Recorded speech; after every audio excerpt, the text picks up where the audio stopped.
Good afternoon.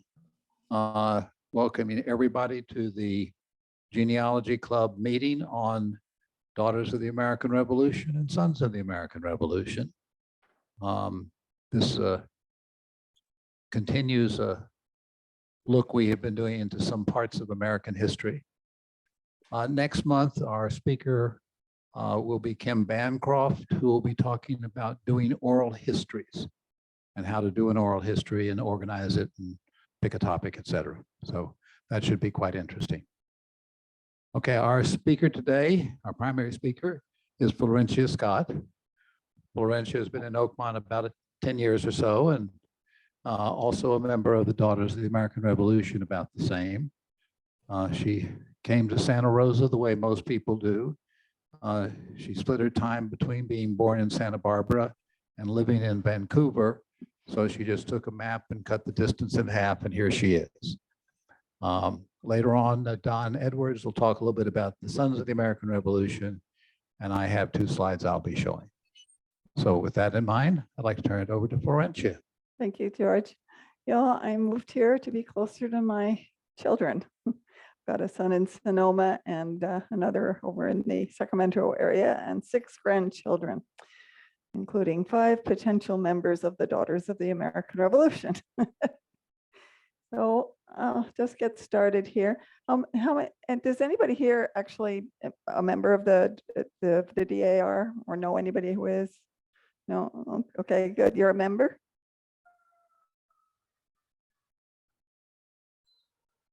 Okay, great.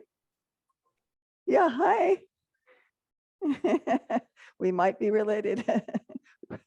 You find sometimes in these organizations, as you start poking around in your family, yeah, a lot of us are related. We didn't know each other because it's been, what, 200-300 years, but yeah. So I'm just going to go over briefly who we are. There's some misconceptions out there that I hear all the time about what the Daughters actually do. But anyway, here's a photograph that shows women that have qualified for legacy status. And legacy status is basically where your mother, your grandfather, you're in a straight line of people who have been DAR members. So there they are, the younger generation and the mother and the grandmother. And as you can see, we're a diverse organization. We come from all walks of life and all political philosophies. We do not, let's see if I can get to the next slide here. Okay, so we're dedicated, our primary reason for being is we're dedicated to promoting historic preservation, education, patriotism, and honoring the patriots of the Revolutionary War. That's what we do. We're all about the history, Revolutionary War history, and genealogy.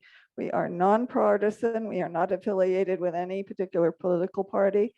We are non-political. You will not see DAR presidents making pronouncements on, political controversies of the day, and we're nonprofit. We are committed to equality and community service. What do we do? Well, we preserve genealogical records, artifacts, historical documents. We've got a huge library. We locate, restore, and mark Revolutionary War patriot grave sites and headstones. There is a headstone in the rural cemetery. We don't have any Revolutionary War veterans in that cemetery, but there is the granddaughter of a Revolutionary War hero that we maintain that grave site. We support schools. There are a number of schools that we actually sponsor. We provide scholarships, and we support veterans and actively serving military personnel in all kinds of ways, providing wreaths for graves. And each chapter has a different thing. And where the chapter I used to belong to, we get together around Christmas and we all write out Christmas cards to be sending to actively serving personnel. Or we were in contact with organizations that serve veterans, and they might say, oh, they really need socks. Okay, so we'll collect socks, and in other ways as well. So where are we? The DAR headquarters occupies an entire city block in Washington, D.C. There are 3 major buildings there: the Continental Hall, where the library is, the Constitution Hall, which is the largest concert venue in DC, and an administration building. As I said, we have a library, we have a museum, over 30,000 artifacts from the Revolutionary War period. We have quite a collection of decorative arts, things that women, were involved in traditionally. We've got quilts, the samplers that women used to do. We've got a collection of those, dolls, furniture. There are 15 period rooms that have been decorated according to the various periods. We have chapters across America, and we are also in 12 different countries, 27 overseas chapters, and over 120 chapters in California alone. So I belong to I joined in the El Marinero chapter, which is down in Nevada, because I knew people in that chapter that were really putting the fire under me to get my application in and finished, because it took me quite a while to do it. And then when I moved to Santa Rosa, I think I really need to be someplace where I can go to the meetings and be a little bit more involved. It was hard to me to get down to Nevada every month and to participate in the activities. So the Santa Rosa chapter, we meet monthly at the Veterans Memorial Building, about 70 members currently, and we've got maybe between half a dozen and a dozen prospective members that are at various stages of working on their applications. So who can join the DAR? Any woman 18 or older who can prove direct lineal bloodline descent from a person who aided in the achievement of American independence. And I could have made this a real short presentation. Go on the website. It's got everything you need about our organization, what we do, everything. I could talk for hours just about that. But anyway, so you have to prove direct descent, and it has to be a bloodline descent. It can't be an adopted somebody. Nobody is descended from George Washington, because as far as anybody knows, he did not have any descendants. So you won't be able to prove to him. Okay. He was married to a woman who had a widow who already had children, and I believe he adopted them, but they would not qualify because they're not bloodline descendants.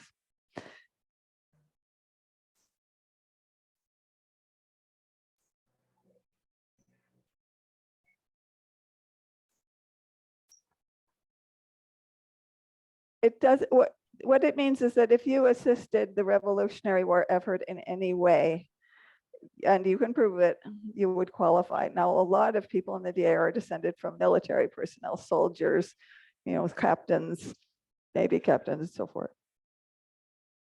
The others would be civil. I have a patriot. I'm working on a supplemental right now because he was sheriff of Suffolk in Boston during the Revolutionary War. So he provided administrative assistance to the revolution he worked under the revolutionary government. He was probably working under the royals before, but then he decided he would declare on the side of the revolutionaries. So he qualifies, he's in there. I'm going to show you a little bit about that. If you did the laundry for the soldiers and you have a letter that says, Martha Jones, served us, followed us around, did our laundry and our mending, that qualifies.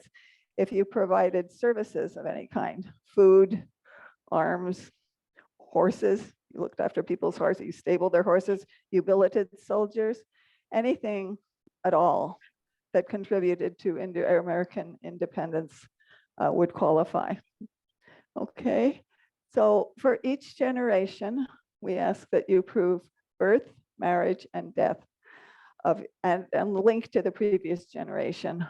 So for the first 3 generations, and I'm going to be talking about that over and over again because we really want you to do those first generations for us.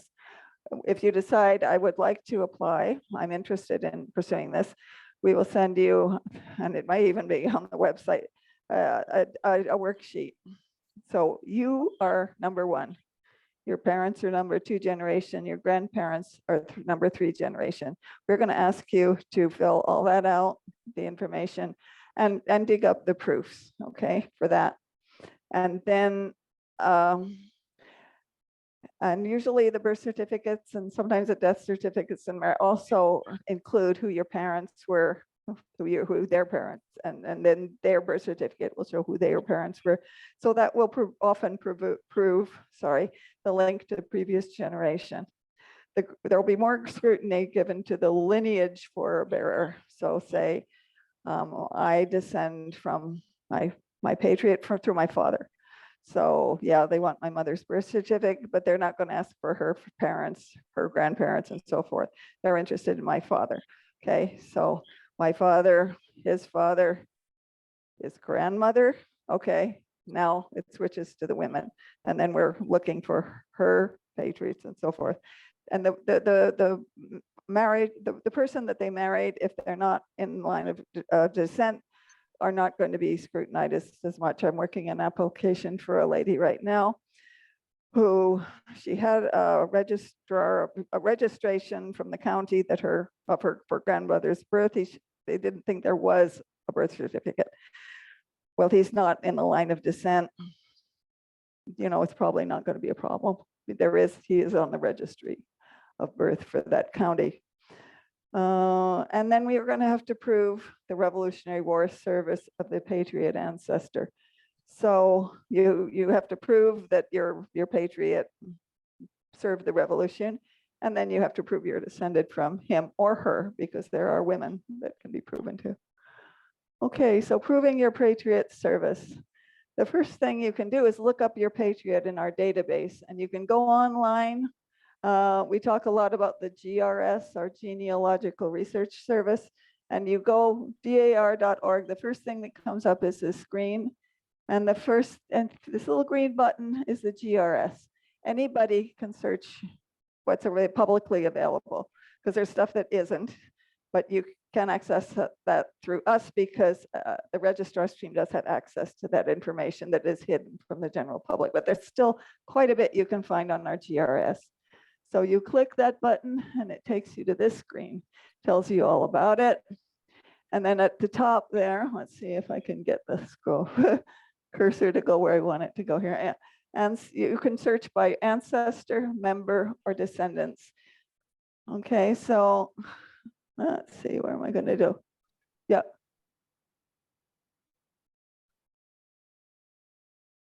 Patriot, yes. Well, the words are interchangeable in the DAR. Okay, your ancestor, your patriot ancestor, we will refer to that. We will often talk about your patriot. Okay, so just in case people weren't, you'll hear that in the DAR, all three formulations. So you look up your patriot in our database and you can't find him. Well, don't give up. One reason why he might or she might not be in there is because no one's proven to him or her yet. What our database has is all the applications that have ever been approved by the DAR. And we're getting close to 1 million applications in our system over the years.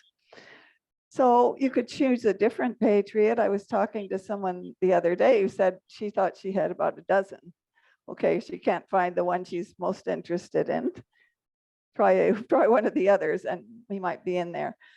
And if he's not in there, you can prove right up to your patriot as long as you get the documentation. They're on the website. There's a big long list of types of service we accept. So you can have a look at that and get started on your research.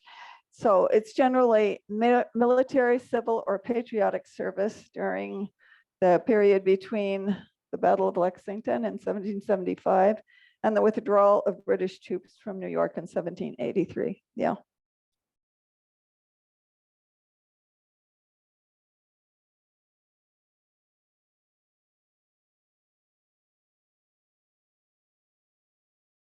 I think you've got a good chance that would qualify if you can prove it. I don't have an answer. One thing I'm going to tell you on the registrar's team, we have lots of backup. I might not have the answer to your question. There are people on the team more experienced than I that might have it. And if we're stuck, we've got a whole team of genealogists and historians all around the country that we can link into that might be able to answer your question. So we might not get you the answer immediately, but we'll get it to you. So if your patriot service is proven, the next thing you do is see if you can find a common lineage. So we say start with what you know ask your relatives. I got a lot of help on my first application from my relatives who I sent them off to look in the boxes they had in their basement, in their attics, in their filing cabinets that they never looked at. And they were able to find a lot of stuff for me just from talking to my relatives. And ask them the names in the family, and I'll show you why in a minute. What was your grandmother's maiden name? What was your great grandmother's maiden name? You know, and as it switches between male and female, often going up, you know. So if it's through your father, what is his mother's maiden name, if that's where the lineage comes from? As many names as you can come from, because you can see sometimes there are quite a few patriots with the same name, and there are quite a long list of the descendants. You say, well, my name isn't on there. Yeah, but maybe your great great great grandmother's name is, and you can find a link. So, and ask where they lived, if you can find out where they lived, because again, you'll see sometimes there's a ton of William Smiths from Georgia, Virginia, Pennsylvania. If you can narrow down where they were from, that will help you narrow it down. Okay. So finding you can do a lot using our records, because we, as I say, a lot of people have applied and been accepted into the DAR. We have their records. So find your patriot and look at the descendant list. Look for any of your family names. And I'm going to show, I have an ancestor that I know he was in Boston at the time of the Revolution. I think he had a government job. His name was William Greenleaf. Is he in there? So here, I looked up William Greenleaf. Oh, there's a couple of lieutenants, colonels in the Army. Okay, and notice where it says service source, that will be noted in all these ancestor listings. Well, this one isn't, okay.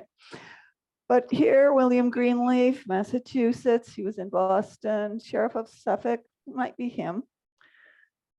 Okay, so I bring up the list of descendants, and I'm looking for names in my family. Cranch, yeah, my great grandmother was a Cranch.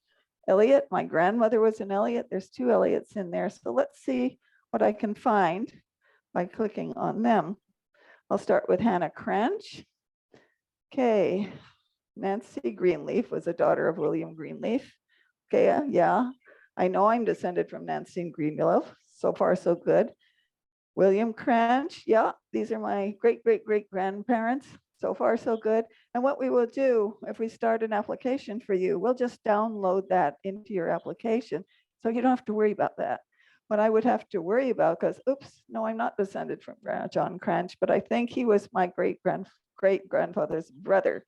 So I have to just prove, and sometimes census records, or there are other sources where you can see that they were in the same family, in the same household. And then I don't have to worry about this. I could use this one. Okay, that's good. Let's try one of the others. I think this was Mary Moran Elliott. Oh, I don't recognize any of these people. And she's descended from Elizabeth Greenleaf, probably Nancy's sister, but I'm descended from Nancy. No, I can't use that one. So I'm going to go into this one. Marion Cushing Elliott. Now, wait a minute. I think my dad mentioned a Marion Elliott that he knew. And oh, look what I found. Whoops, sorry. What happened? I've lost my slide. Okay. Oh, okay, there. Oops. I hit the wrong button. Sorry about that. Okay, so Henry Ware Elliott was the son of William Greenleaf Elliott and Abigail Adams Cranch. There's Cranch again. I happen to know that William and Abigail were my great great grandparents. So, yay. All I have to do is prove to my great grandfather, who is the brother of Henry Ware Elliott, and all the rest of this goes into my application as is. I don't have to worry about it. Okay. So, now I've picked what can happen, and I can't show this on one screen, but William Johnson, you say you're descended from William Johnson. Well, look, there's 61 records for William Johnson. And some of them, these top ones here were from Massachusetts, but they're from Georgia, Virginia, Pennsylvania. Again, if you, from your family, can find out where did they live, that will help you narrow it down. Otherwise, You're going to be clicking on this button to see who the descendants were. And again, do you recognize any family names that you might be able to build off of? Okay, so that was searching by ancestors. You search by member. Yeah, my great aunt was a member of the DAR. So here I go in here. This is the publicly accessible version. They ask for the national number. Oh, I don't know what her national number is. So let's try. If I did know it, I could enter it and bring up her information. I don't. So let's try the descendants list. And I put in her name, Elizabeth. This is her married name, Garfield. I tried looking under Elizabeth Scott, her maiden name, couldn't find her. I thought she was born in Ohio, so I used that, couldn't find her. So I thought, well, maybe she wasn't born in Ohio. Leave that blank and click, and look what I find. There she is, my great aunt, Elizabeth Garfield, and she's proven to William Smith. Oh, well, there's another supplemental I can do. I can prove to William Smith by piggybacking on my great aunt's application. Okay, so you want to join the DAR. You think you might want to join the DAR. You think you might have a patriot. Where do you start? How do you begin? How do you get the process started? Well, what do you know?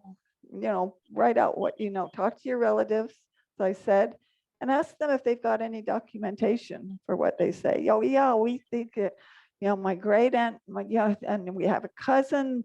Well, what have you got? Have you got the birth certificates, the marriage certificates, the death records, anything at all you've got? And get it together. And then you'll be ready to call our register.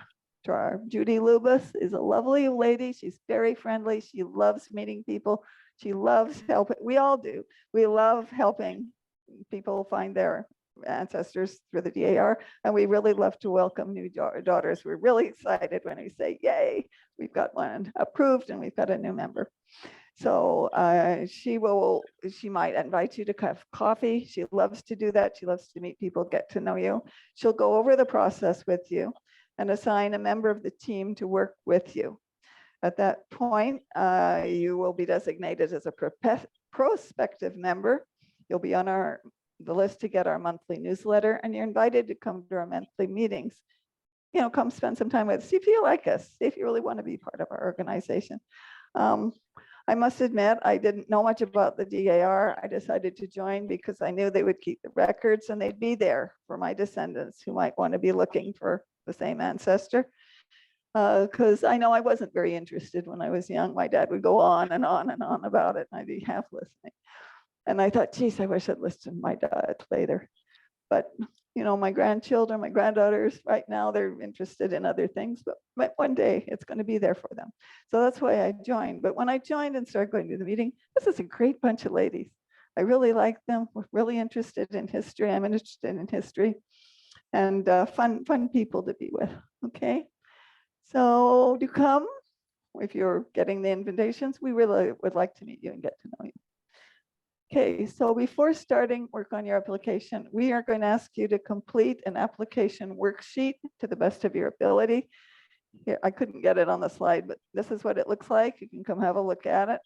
And it says, for each generation, starting with you, you were born where, when, married, where, when, and if you any divorces, you're probably good to list. Because again, think about your descendants when they're looking later, and they find, different names, different marriages, and that this will clarify for them.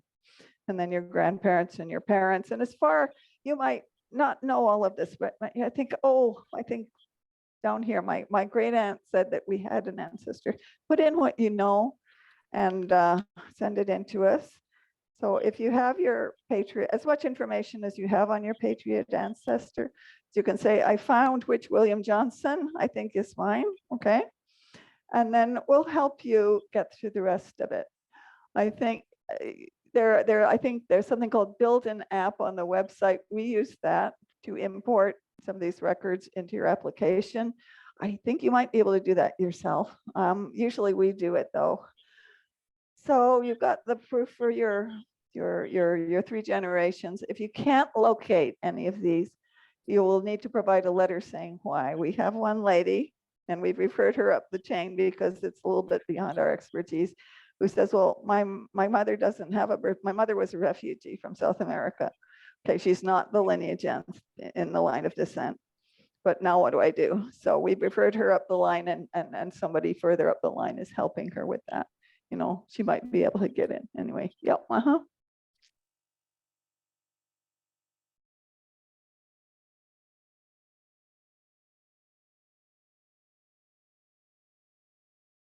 Oh, good.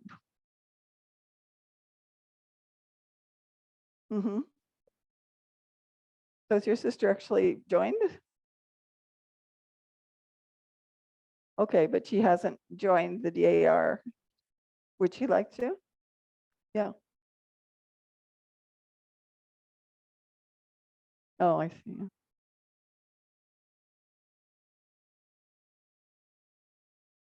The question is, I guess, for people on Zoom who might not have heard that, the lady says her sister had already proven to the Patriot, but then some health issues arose and she wasn't able to get back to it. Do as I suggest, put together what you've got, get in touch with Judy. She'd love to talk to you.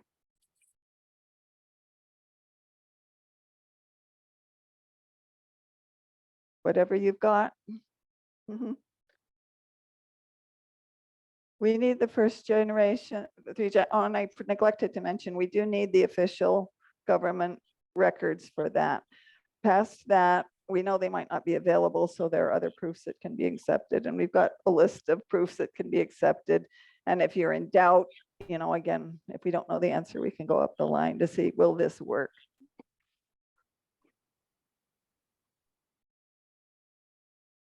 Yeah, yeah.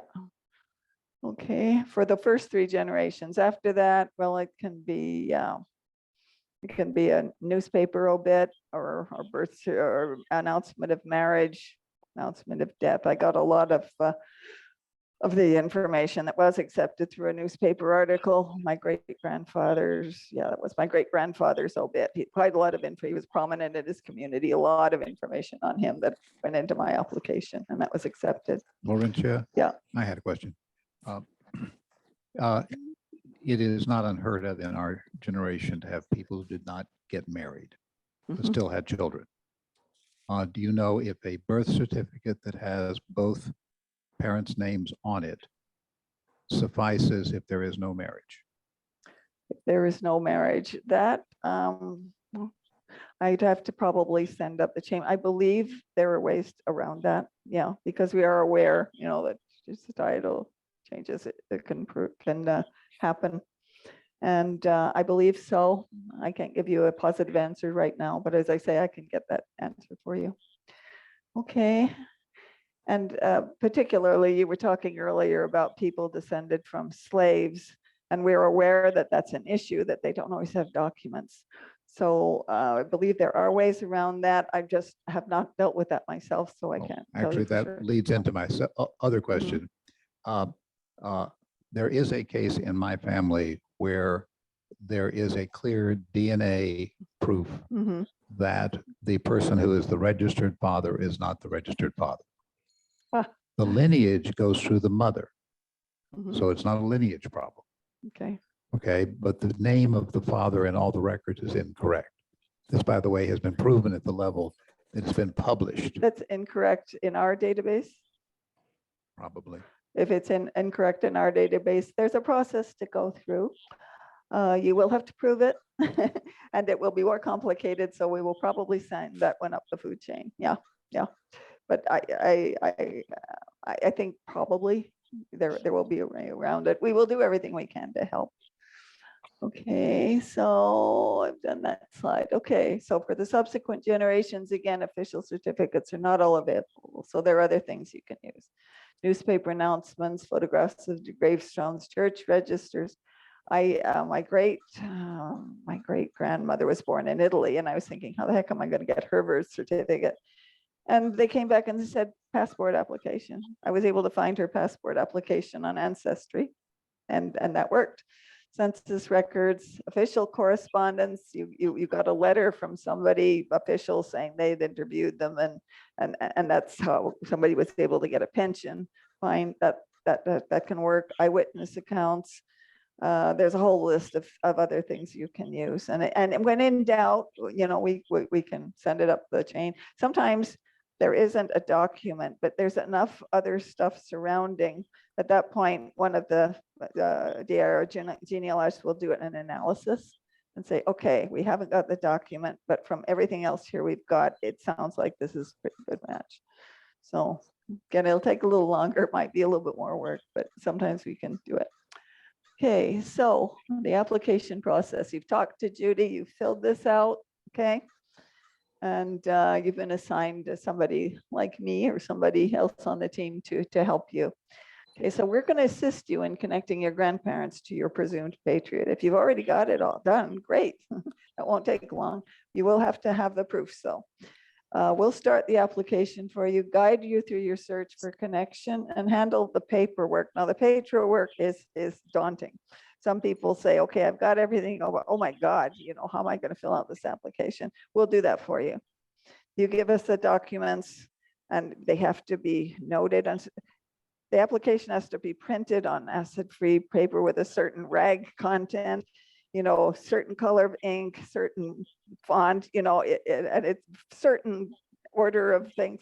So it's unless you're really into that kind of thing, it can be a bit of a nightmare. So we'll do that for you. You give us the stuff and we'll prepare your application, enter it properly. Then we'll send you to look, make sure that we didn't make any mistakes in transcribing it.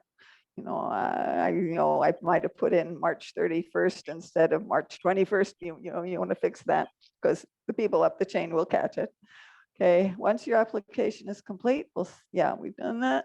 Okay, so we'll review it with your proofs, we'll finalize it. And when it's all ready, you sign, our registrar signs, you give us a check, the application and member fees. We forward the application to National. And they're a team of highly experienced and trained genealogists and historians are going to look at it and they're going to check every one of those proofs. That's why our job is to make sure we've got it as clean as we can, okay? Once approved, you'll be assigned a number and sworn in at our next regular meeting. And I'll clap and we'll be happy. Okay, so who's going to work on your application? You, okay? You are responsible for coming up with those first 3 generations, and for as much as you can on your lineage, the Santa Rosa registrar and her team will work on it. If we get stuck, we've got backup. We can ask for, we call them genies, a DAR genealogist who will be assigned to, okay, this is beyond what we can do. She'll take it over. Genealogists at national headquarters will review and verify your proof. So it's quite a process. It's a journey. I'm not gonna lie to you. It took me years, but it all came out in the end. So what does it cost? When we're ready to send your application forward, you give us a check for $175. And what's going on? Anyway, and that was your mic. Okay. So I think the first 75, they just raised it a couple of bucks. But anyway, that's going to be non-refundable. The application fee is going to be non-refundable because a lot of work goes into checking it and all that kind of thing. And the rest is your membership fees. And those are refundable if for whatever reason it comes back. So there are other costs. If you join Ancestry, you have an Ancestry membership. Most of us do have access to Ancestry. We can help search. But any other organizations you might use, they have membership fees. They might charge you for the documents. If you're asking for to have the census document from through Ancestry or one of the military service things, some of them charge you for the documents. So you're going to have to pay. Those are going to be your responsibility. And getting the required certificates and proofs. That's going to depend on jurisdiction, but just as an example, this is what the California Department of Public Health charges for a certified copy of birth record, death record, marriage, and divorce. So you're going to have to pay those. If you can hit up your relatives to search through what they've got, you might be able to avoid that because they'll have the birth certificates. I had most of my stuff. I didn't have to pay for too much because my family is known for being pack rats. They keep everything. And I got a lot of it. But okay, so that's pretty much the process. And there, yes. Mhm. Mhm. It's no, because, well, you've already, part of that 175 is your membership fees, and then part of that goes to national, part of it goes to the state, big state organization, and part of it goes to the chapter. The chapter gets the least, the smallest amount usually. And then they'll generally ask, would you like to donate for fundraising for Constitution Hall or the library, or we've got a project. We'd ask you to, that's, you don't have to do that, but that'll be asked every year when your dues renew. You will pay, the dues are payable every year. But I think it's $75 to put in a supplemental application. And that's for the cost of verifying your application. So Another question, if I might. My sister lives in North Carolina. mhm. I'm the family genealogist. So I would be providing all the information for her application. Can I do that here with her interaction, or does she need to do it there? She should, there are two ways you can join through a chapter, or you can join as a member at large. And actually, it's not quite intuitive, but it's more expensive to join as a member at large. I'm not quite sure why. It's not a whole lot more, maybe $20. But if she should join through the chapter, I would recommend that. Or if you go online, I think there's a form where it says you can actually apply through the website if she just wants to be a member at large. But that's, yeah, I would suggest going through her own chapter. Okay, if you're online and have a question, you can either unmute yourself and ask the question, or you can put it in the chat. Sorry, there's one more question here.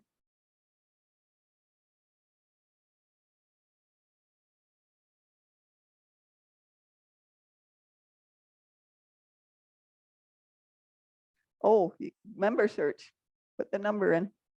Yep.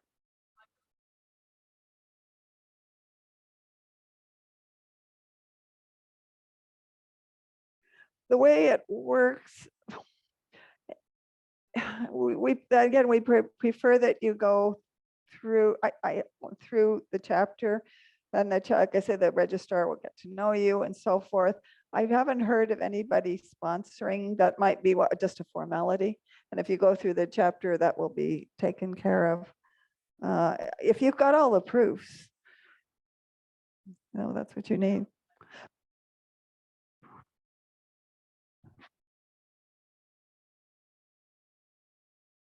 Yeah.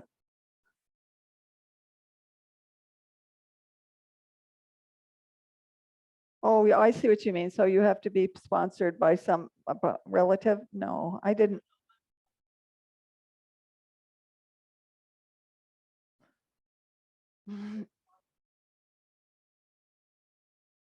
Oh,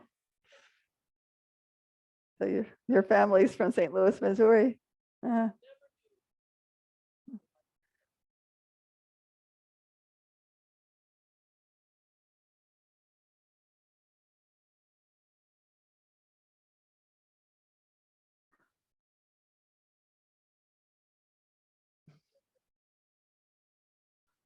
No, that applies to the whole application. That's why we recommend you go through us, because we can take care, so you don't have to worry about it. You show up, you provide, well, you have to worry about it, you have to provide it with all of the information, but we'll look after the special paper and all that. And I haven't heard of that. I know different things are done a little differently in different chapters, and they used to be done a lot differently. So if you're looking at an older application, and we usually recommend that people, let me show you that slide again. I don't want to take up all the time. I know Don has things to say too, but the older applications that, there's not as much information because their grandfather was in the Revolution. Okay. Now we're looking at 8-9 generations back. So if you can find a more recent application, you have more information. Where was I going with this? Yeah. Okay, you have a question online. Okay. what is the membership fee? And do you know of anything about if there is a fee if you're an at-large member?